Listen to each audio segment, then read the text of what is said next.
Well, the first big project is going to be the radiator. Thankfully, it's pretty much brand new under here. But the driver's side, very bottom corner of the radiator seeps and causes a little drip to show up down here. We'll tackle that and see what we can get done.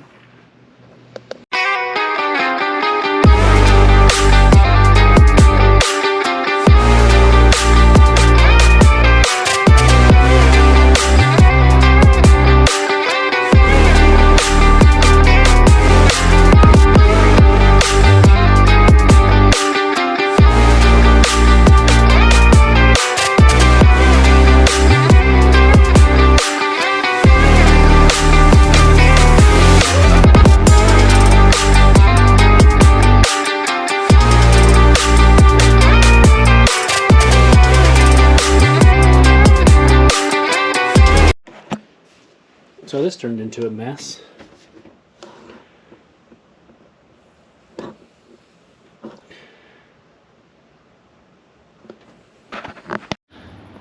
Okay, enough of that. This is 2 weeks in the future. I went down to my parents' house, which is 4.5 hours away. Me and my stepdad were gonna just change the radiator. That turned into a mess. Just FYI, the radiator on those things really sucks. I don't know why they designed it the way they did, but it's terrible. The hydraulic fan makes it even worse. So we decided we're just going to delete that so it's not a problem in the future anyways. I did some research, I ordered some parts.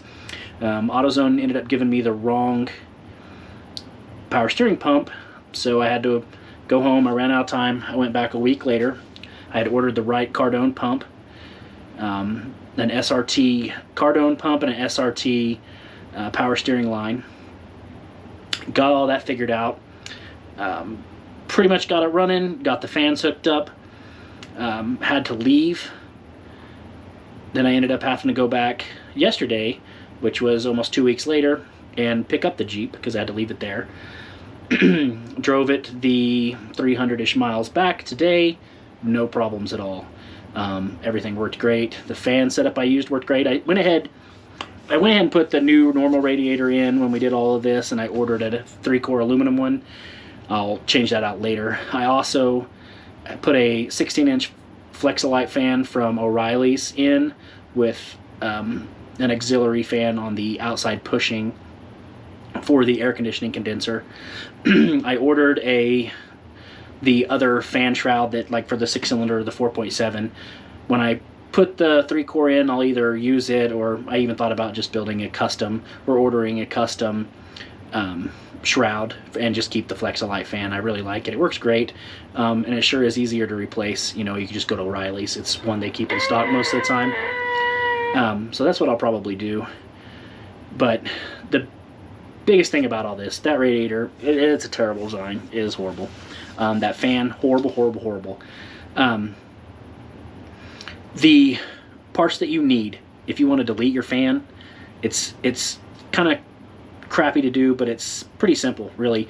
SRT Gvidon power steering pump, SRT Grand Cherokee power steering line. It just hooks right up.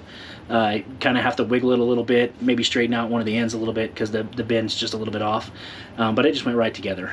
As far as the fans, like I said, a Flexolite 16-inch fan, I just stuck it on there. I cut the old fan shroud apart and put it back on the radiator, so it's just hollowed out in the center, and that 16-inch fan is just a little bit smaller and fits inside there. I kind of only did that so that it would be a holder for the power steering reservoir. I ordered everything to convert it to the 3-core, so I have a new power steering reservoir. I'll do a video when I'm doing that because I tried to do a video with this, but then when it just went to shit, it was just impossible. But if you want to delete your hydraulic fan, it's not as bad as you would think once you just get it apart. It's big, it's heavy, it's messy. You're going to get power steering fluid no matter what you do everywhere. But once it's done, it's so much easier. I mean, there's 6 inches from that Flexolite fan to the engine. I mean, you have all kinds of room. I want to get a high amp alternator for like a big stereo system.